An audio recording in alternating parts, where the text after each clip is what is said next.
let's talk a little bit now about the domain and range of a function. So we're going to talk about this with graphs where we're going to find domain and range. But a lot of times we're only going to be interested in the domain. So when I give you a function, not the graph of the function, but the function itself, I'm going to often ask you to find the domain, or that will be part of solving the problem. So this is a really important video that you might come back to and reference later, or you might see what we've talked about in this video referenced again later in other videos. So first one is pretty easy. We're looking at the domain and range of a function, and it's already graphed for us. And so remember that the domain of the function is our x's. So essentially what it's saying is, looking at this graph, what are possible x values? And I can see that this obviously is a graph that will go on forever. There's no way for me to make those arrows in my graphing utility, so stick with me here. I could take whatever the function is, which it didn't give me, but it's obviously going to be an x squared, probably minus 5, since we can see it goes right here at -5. I can plug in any x value that I want, and some y value is going to come out. So the domain is any number that I want, which in interval notation, which is how we're going to write it, is -infinity to +infinity.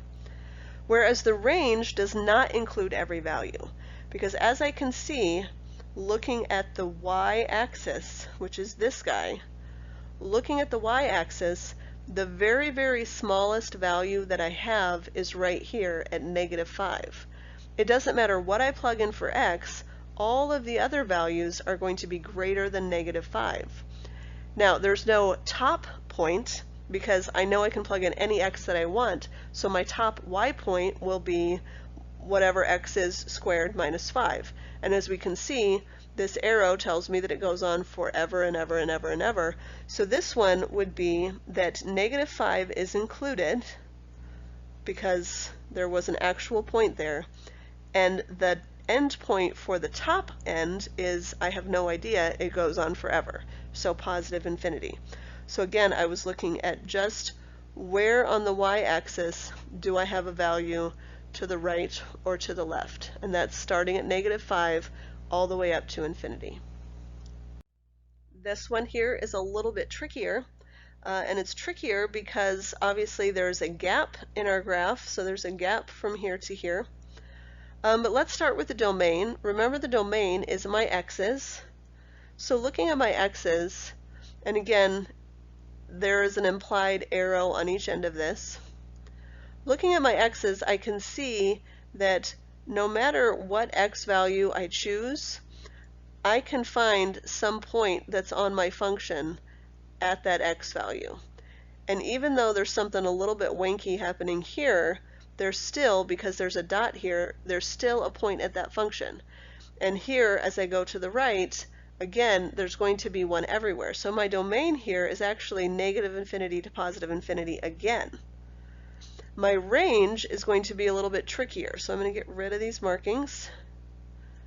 On my range, I'm looking at the y's, and so on the y's, I know that the y values will continue down forever and ever in this direction, so that's -infinity.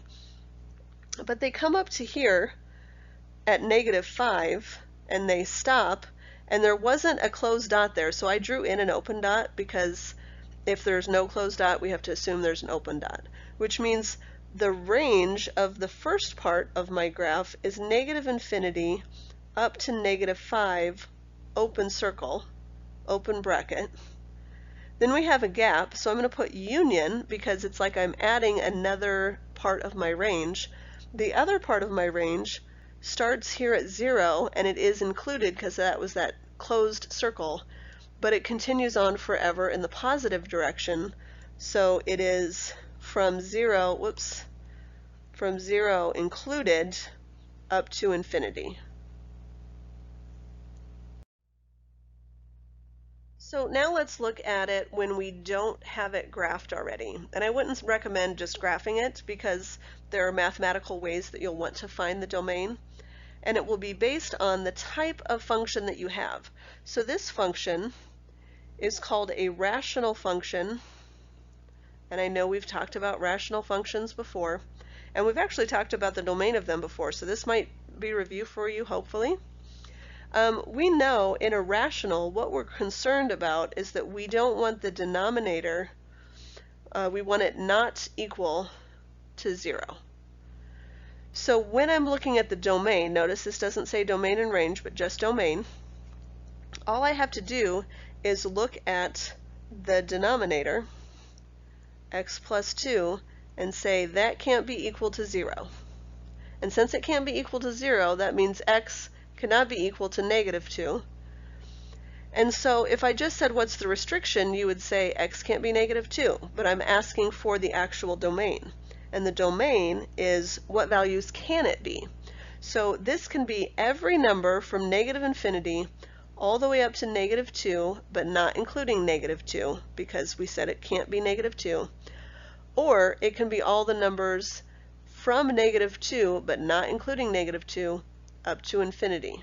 So essentially we're saying all real numbers except negative 2, but this is how we write it in interval notation.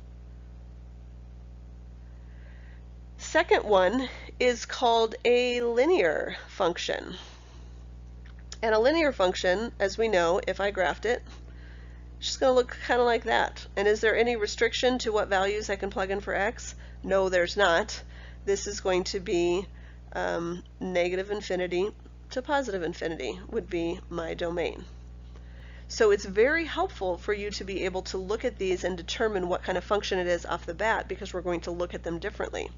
How did I know this was linear? Because this is like the function y equals 1/5 x, and y equals 1/5 x is a nice linear equation. Y equals 1/5 x plus 0. And again, we're going to talk about that more in the next section. So I've given you 3 here to try. One is the picture, find the domain and the range. The other 2, I'm only looking for the domain for a and b. One of them is a polynomial function, so if you'll remember what the domain of a polynomial is, that one's pretty straightforward.